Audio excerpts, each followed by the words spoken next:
With more than 4 years of hard-won sobriety, Ryan Penley has transformed his life's adversities into valuable lessons for those still struggling with addiction. There were a couple of years Ryan begged for it to be over. His mother had sent him to jail and accused him of trying to murder her. Ryan was homeless. Now, looking back, he realizes he was creating a testimony. But at the time, he just wanted out and his life to be over. Then he woke up out of a coma and wow, what a transformation. Today, Ryan is going to share his story of how he came from the pit to a life that is unimaginably blessed, exceeding even his own expectations. Have you ever felt like giving up, quitting, throwing in the towel? Welcome to Never Ever Give Up Hope featuring Carol Graham. She's an author, health coach, and motivational speaker. Backed into a corner multiple times in her life, Carol shares with you stories on how she overcame some of the toughest obstacles a person can go through in life, but refused to give up hope. Rather than admit defeat, an opportunity was presented, and it involves each and every one of you. Carol will feature spectacular guests who will share their messages of hope, encouragement, and their inspiration to prove why life's adversities only make you stronger. And now, welcoming the host of the show, here's Carol Graham. Ryan is a beacon of hope for those still battling their demons, and he demonstrates that from the depths of despair, it is indeed possible to forge a life filled with purpose and joy. I am so excited to have Ryan Penley with us today on Never Ever Give Up Hope. Welcome, Ryan. Well, thank you so much for having me, Carol. I know it's been a long time coming, and I'm Right. excited to have this conversation. Yeah, this is going to be great. Good. All right. Well, you take it away and tell us your story. I gave you the intro. You can use that as your platform. Got it. Okay, so maybe if we want to go back to where it began, of course, that's the idea. But people will sometimes say like, where did it start? And my mind goes back to like maybe not a bad experience, because I don't think a lot of times substance abuse starts off bad. It starts Mm, off quite intriguing and exciting. And mine started with having a couple of beers when I was much too young to consume them legally. And when I did, I found myself having more confidence to walk up and mm, talk to mhm. girls at a party. Boom. I was Right. I was like, this is outstanding, and I'm young, so I wake up, no hangover, no consequences, no job to be late for. And so I was off to the races as a young new um, alcoholic and addict in the making. Wow. And so it didn't seem troublesome until much later. I was what you would consider a functional addict and alcoholic. Mm, I but because of my intrigue and because of the levels of excitement and how much I enjoyed the process, I went to the belly of the beast. I went to where basically anybody would go if they really mhm. want to take their alcohol and drugs to the next level. I moved to Las Vegas, and Oh so my I go to La, goodness. Okay. I go I go to Las Vegas, and I'm at the time I'm 22 years old, and well I was 21 when I moved, so it was like right at the cusp, and I get there, and again, not I didn't just show up and start a cocaine problem and waste all my money on prostitution. It was like it was a slow burn. I was doing well at first, and I was making good money, and I was traveling and enjoying myself in many healthy endeavors. in addition to this substance abuse kind of lurking and growing in Mm-hmm. like kind of the shadows, if you will, it was there almost the entire time. It just wasn't and hadn't become a problem. And then the drug addiction really solidified itself when I broke my leg, and I was prescribed enough pills to kill a rhinoceros. It was Hmm. like it was copious amounts, like right out the gate. So this is like right around like 2008. And I would say that's a solid argument for like the center of the opioid epidemic here in the United States. And so, I walk into a doctor's office. I've got some metal in my leg. He gives me like 220 painkillers a month, and like very strong painkillers, by the way. Wow. And many people in my circle, my closest sphere of friends and family, there's people that were the closest to me and that were around during this time. They will say that like that was a major turning point. Like they almost saw it in my eyes that like now I Huh. had gone to like another level. And so, and I believe that's a rather accurate statement. And what developed was a very serious pill addiction that conjoined with my alcohol consumption. Again, though, the wheels didn't necessarily like actually. They didn't. The wagon was still kind of wobbling down the road, if you will. So like I found myself fired from my job. I was stealing to afford the pills, and because it wasn't enough, that 220 pills, I needed more than that. You know, I was instantaneously an addict, so I started carrying those addict behaviors, and it's never enough when Was you it when you're street truly was it street drugs or prescribed at this point still? right. So that's an excellent question, Carol. The pills were prescribed to me, um, and so, but it wasn't enough, even though it was like, I mean, an astronomical Hmm. amount of drugs going into my body. I still found myself not having enough. And the narrative that goes along with that, and anybody that's familiar with addiction, it's like I would I would come up with a story of how I had lost some, or Right. so and so stole them, or I dropped them, and I'm missing these pills. There's always a reason to get more because I Mm-hmm. needed Mm-hmm. more. I was an addict and I never had enough. So I was in like a perpetual state of trying to attain more. And but then it came a time when I wasn't able to get the prescription any longer, and it was over. Like there was no way, Hmm. absolutely no way for me to afford paying for all of those pills on the street. And so I ended up getting out of Las Vegas. I moved to Colorado, and there's so many people that will say that they tried to change their location to solve their Interesting. addiction. Hmm. And it makes sense. You're like, Mm-hmm. oh, Mm-hmm. I know. It's that person's fault, and this happens to me over here. And if I was just far away from all of this, I would be better. And so, it's a common story that people think like, oh, this is the solution. Here we go. Like this, it all makes sense. As soon as I move away, I'll be right as rain. And so, I did that. I moved to Colorado and thought, this is it. This is going to turn everything around. Well, one element of that story that I forgot to take into account is that I was bringing me with me. I brought me along for the Right. journey, Right. Good point.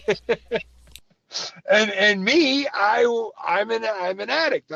So I thought like, oh, I left everything behind except for the addict. So what did I do? I got right to finding more, uh, another party lifestyle, another source of different drugs. Like, granted, the pills were no longer accessible, so I just kind of went to like, I guess, other other forms of the party, so it was like more of cocaine Right. and alcohol. And I at that juncture in my life, I started really doing a number on myself biologically. My body was starting to break down. Because like as I started the story, I was young and I was impervious I was invincible, and Right. here I Right. am at this point in the story. I'm hitting the early 30s, and all of a sudden, anybody Right. anybody Right. that's got a few years, it's like you're not invincible, and you're getting more susceptible to things like hardcore drugs and a lot of alcohol. So I developed diabetes in Colorado, and I was not treating it, like not even a little bit. So I was ignoring it, to be honest, and I found myself in a coma. I ended up in a coma in Colorado, and this is like where everybody thinks, oh, that's it. That's when you turned it all around. You were basically dead, and that's when you did it. It's like, no, not even close. I found Wow. I just my family kind of scooped me up uh, in Colorado, got me back here to Florida, and then I deemed the bottom that I was at not really the bottom of, not rock bottom, but I Right. figured, Right. I still had the shovel in my hand, and maybe there's a basement to this thing, so I kept going. And that's where, as you had mentioned, my mother, who she's an addict, an alcoholic, she's actively in addiction. I pray for her.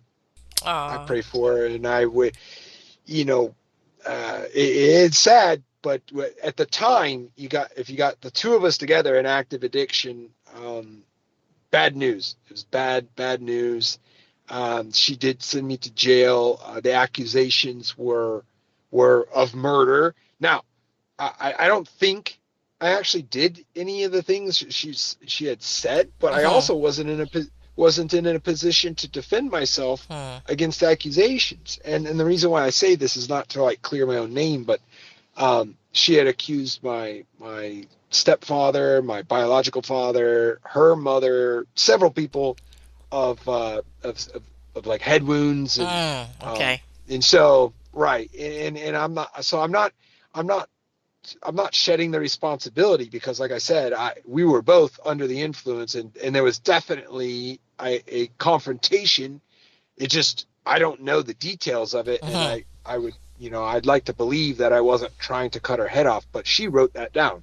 So true or Goodness. not, Yeah. tough thing to read. And so things continue to unravel here in Florida. Then it's just like a lot of hard battling, from that point on. It got messier before it got better. That is for certain. And when was the wake up call? Right. And then that's the $1 million question. And to this day, as many times as I've been asked, I don't have a definitive point in time. I think it was just there was no more denial. Like if you classically want to put things into Okay. perspective, right? That's out the window. I'm looking around. It's very, very clear. It's not going well, right? Like I knew that, and I knew it was because of drugs and alcohol. Now at this point, I wasn't able to get drugs financially, right? So it was I almost was wondering all. if you were working or how you could afford it. It was at this particular point, I was you know looking. I would ask for $10 for lunch or something from a friend, and I would just go buy the cheapest Hmm. alcohol possible, Hmm. that kind of thing. I was just kind of scrounging pennies to make that happen. And which, by the way, alcohol, if you've got a problem, it's the cheapest thing that you can really find to really Hmm. to do a number on your mind and body.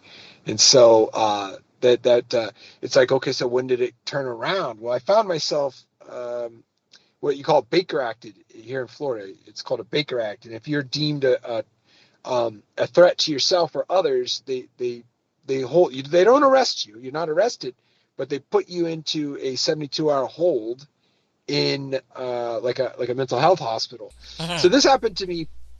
I want to say between 12 and 15 times. Oh my word. I've never actually I guess I could find records, but I don't know the specific number. But I do know this: every time I went in, I I got a little bit closer to commitment to sobriety. Huh. 72 hours is enough to gain like a little bit of clarity. Okay. It's not enough to really get clean. It's not a full blown rehab, that's for sure. But at first, I was like, oh, I can't wait to get out of here because I'm going to go back to doing what I was doing. And then as time had gone on, it was like, oh man, I know what's going to happen when I get out of here. It's not pretty. And then it got to where I was like begging them, like, don't kick me out of here. I'm just going to be back, Hmm. and Hmm. so eventually I came up with a plan. And in that plan, I chose to implement accountability. I also chose to call on my cousin, who I had burned her already. I had already lived with her and kind of screwed it up. I had failed living with her sober, and so but I reached out again and said, "Hey, listen, I've got a plan this time." And I got a breathalyzer, and I gave her the breathalyzer. I said, you know, I come back from at this time I had a job. I said when I come back from work, you know, I'll blow into this. If I blow hot, I'm out, and that's the deal. And then we also put into the deal that I would go to AA and I would get therapy. And so I put together some things to, like I said, hold me accountable and then also help me work toward solidifying sobriety. And so it was a lot of work. It was a lot of, a person might draw a line in the sand, but that doesn't mean you don't like stumble over the line. And you relapse and you go through, you I love the biblical phrase that you fall down 7 times, you get up 8. And it's because, uh, you know, you might continue to fall down, but all you have to do is get up one last time. And so whatever that number is, 7, 8, 100, 200, whatever it is, if you just got to get up for the last time once, and then it's there. You had to make that decision. It was not made for you. Oh yeah, yeah, for You made certain. that decision. So, well, that's what I was saying about drawing the line in the sand. There's plenty of people that make that decision, and it's not as if the decision is empty. The decision might be very real. However, um, the commitment may not be there, or maybe they don't have the tools. And when I say tools, I mean like accountability. Like I built the accountability into the last plan there, and for me that was imperative. Because I would decide I don't want to drink any longer. I would make that decision, and I was Mm. committed to it, but I lacked some other elements, and that included like accountability, Okay. a bit of support, and so I feel like everybody's unique requirements for actually making recovery stick are different, Good but point. you wouldn't know until you probably won't figure that out until you try a bunch and you fail a bunch. And so like I had said, that is outlined in that verse, fall down 7 times, get up 8. And it's because uh, though all those times you fell, if you're doing it right, you're learning from each one of them. Like, Right. okay, Right. like I know what happens when I go down that street. There's a liquor store there, and I'm gonna go in there, and so I'm not going down that road. I'm gonna go down this other way. Mhm. That's just a Mhm. fictitious decision, but like, you start to learn each time you fall. Ideally, right, and then eventually you figure it out, that unique blend of what you need. I appreciate you sharing that part of your story. I know sometimes it dredges up old memories as well. And I appreciate you being honest with us, and I thank you for that. We're going to take a 15-second break, and when we come back, we're going to talk about what you are doing now to help others and also your book. I love the title, Man Up, Sober Up. We'll be right back. Carol Graham would like to show you the path from misery to miraculous triumph in her fast-paced memoir, Battered Hope. She relates her determination to succeed as someone who experienced one horrendous nightmare after another.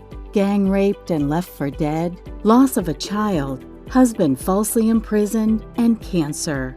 Nothing could break her tenacity or faith. No matter what you face, heartache, loss, suffering, or injustice, Carol will illustrate how she became a victor the same way you can. The secret is to never, ever give up hope. Order your copy at Amazon or batteredhope.blogspot.com. Ryan Penley has been sharing his story of addiction with us today. I know that there are many people in this audience who are relating, both from their past experiences, possibly from people in their family, or even what they may be going through right now. And we're going to switch gears a little bit and we're going to the upside of his story and share, first of all, his book called, and I love this title, Ryan, Man Up, Sober Up. Take it away.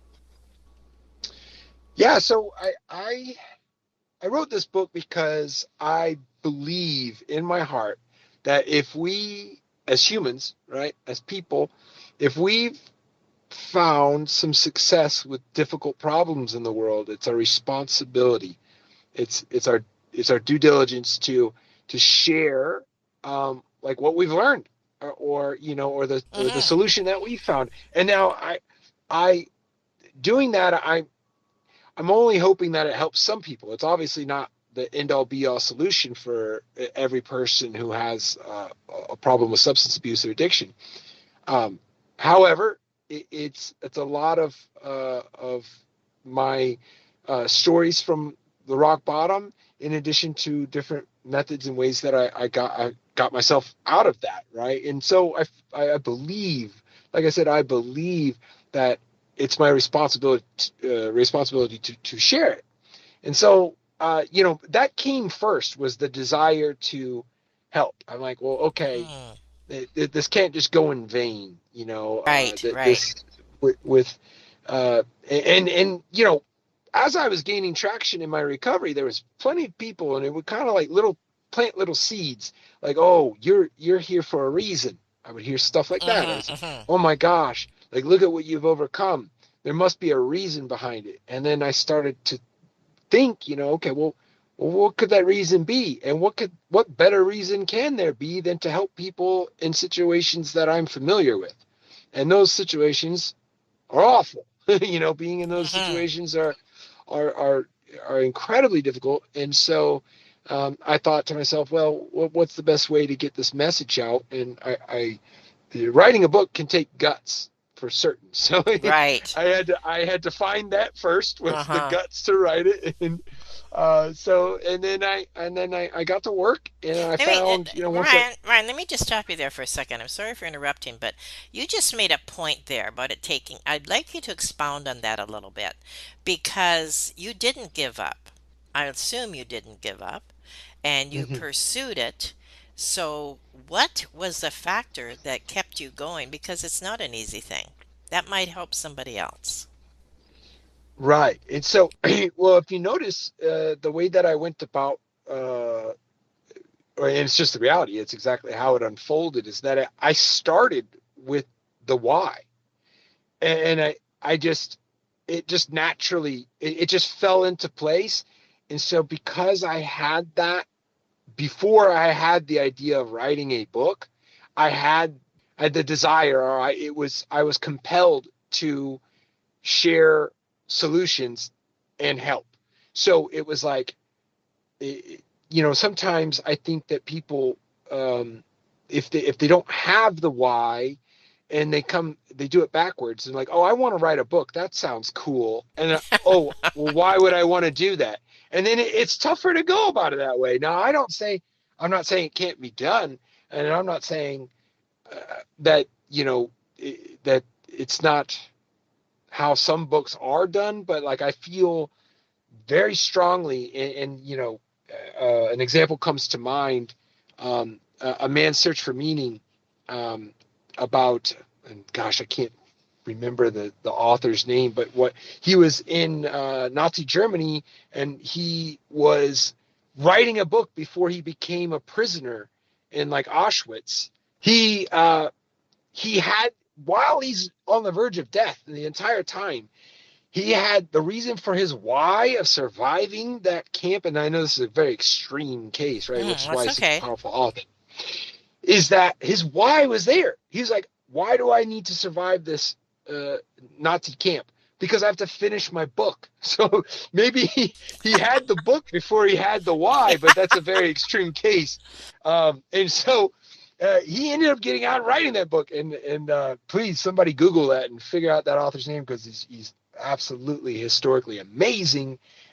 But with me, I had the why first, and that's how it unfolded for me. And that's what made the book process and the difficulty that came with it. And it made it possible for me to endure the process and make it happen, is because I thought to myself, okay, I made it through this. Why did I make it through this very hard part of my life? Maybe it's because I should share with people that are sharing the same circumstances. And then it was like, oh, I know how I'll do it. I'll write this book. So then it made it easier to write the book because I already had the why built into it. The title of your book, Man Up, Sober Up, I realize is a challenge to any when people see that title and they know somebody they want to give the book to, or maybe they're dealing with the situation themselves. Is man up almost an insult to somebody? Like you're not man enough to stop? Do you know what I'm saying? Oh yeah, I considered that when I was coming up with the title, and originally the title was well, let me digress here. Sure. When I was in men's programs, and I was reading a lot. Obviously there was no TV, there was limited media and that type of thing, so that there was a good amount of time to read. I found that the space of writing for addiction recovery is filled with like stellar female authors. They pretty much own like the top spots as far as books go, and like as far as bestsellers and that type of thing. And I thought, man, there's not a male focused book out there. Okay. Ironically, that's not what ended up happening. I ended up having so many women read the book and tell me how good it was. It was, and also after like the finished product came out, and I realized, like, I originally that I wanted to focus on men. It didn't really unfold that way, and it didn't land on the audience that way. People didn't take it. I thought for sure it was, wholeheartedly focused on men. And like you had said, it was almost a confrontational, like, hey, wake up, get it together kind of a thing. And that's just not how it landed on the audience. I have an outrageously large audience that's women, and a lot of readers that are women, and a lot of praise. And so it's kind of funny how I kind of started with the title intending for it to have one effect, and it just didn't work out like that. But in the end, it does grab some attention, I think, in a lot of cases. And usually if it's, I'd like to believe that if say somebody heard it and said, man up, sober up, and they took that as a challenge, Yes. then maybe Yes. they feel like they they have something to be challenged about, if that makes sense. Like Absolutely. internally, there's an inadequacy. And if there's an inadequacy, you're more likely to feel threatened, and you're more likely to feel challenged when you are internally feeling inadequate. So, if it has that effect, it's, good. But, again, I don't think any of it really uh, it didn't end up being as I intended, to be honest.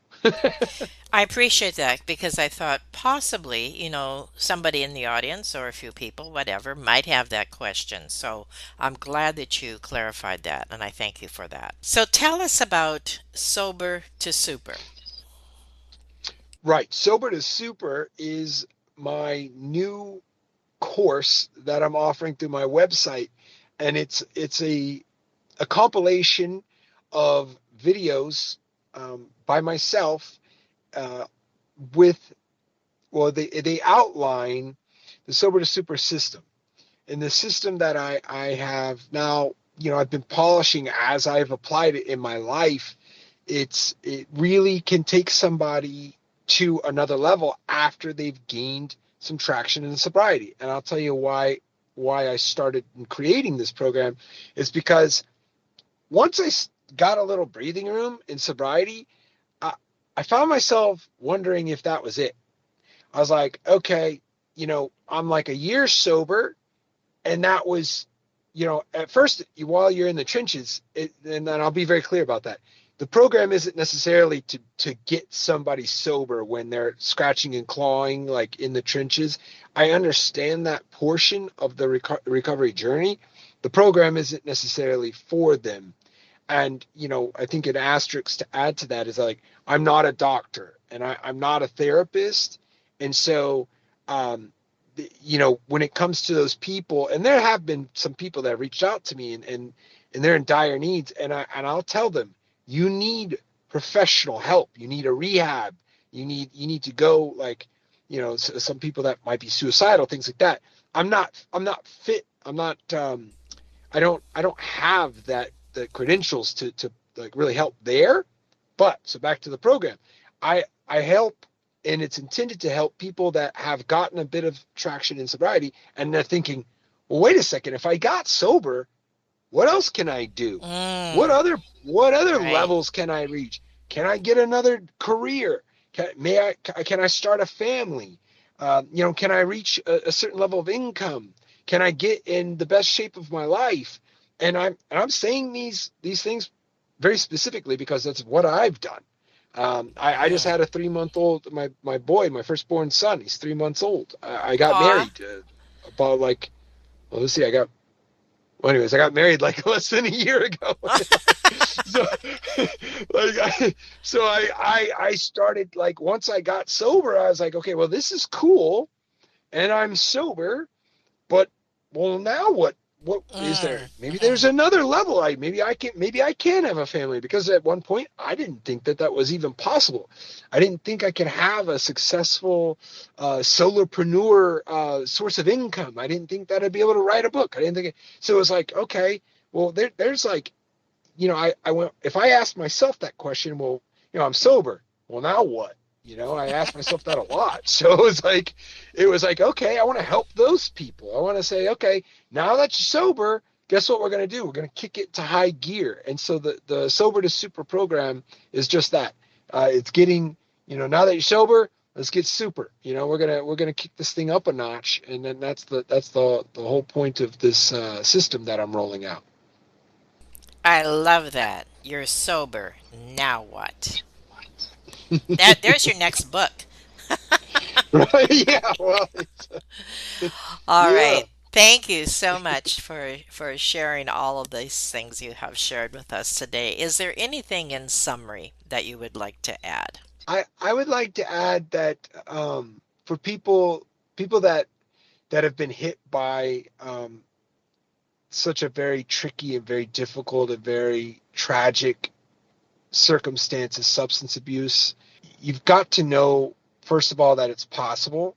And I'd like to put myself in the crowd that shows that it is possible.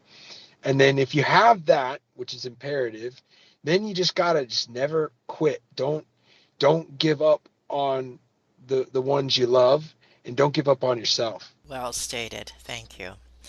And is your program available yet, or where can people contact you? So you can go to my website, ryanpenley.org. Okay. Thank you, Ryan. I appreciate these stories that are so uplifting, and even for someone who has never, and I'm sure there are many people in the audience like that, including myself, who've never had an addictive problem, we still know people who have. And that's all part of not only what we're doing on this show, but your desire and your passion to help others. We become passionate in that, and that comes through loud and clear. And for that, I thank you. Your desire is to help somebody else. And I know, because so many authors have said this, if I can help but one. And I'm sure you have said the same thing. Mm-hmm. That That is one, true. and that mushrooms, and that builds and that grows, and that one can turn into a million, etc. So thank you for sharing your story with us, and I look forward to the audience's comments. Please comment and share this on all your channels. Thank you. Thank you. Thank you for listening to Never Ever Give Up Hope, featuring Carol Graham. Did you know that most people succeed because they are determined to? Quitting was never an option. Carol loves your comments and will respond to each one. So please subscribe and review this podcast. A rating of 5 stars would be outstanding and appreciated. Remember, if you are still here, there is always hope.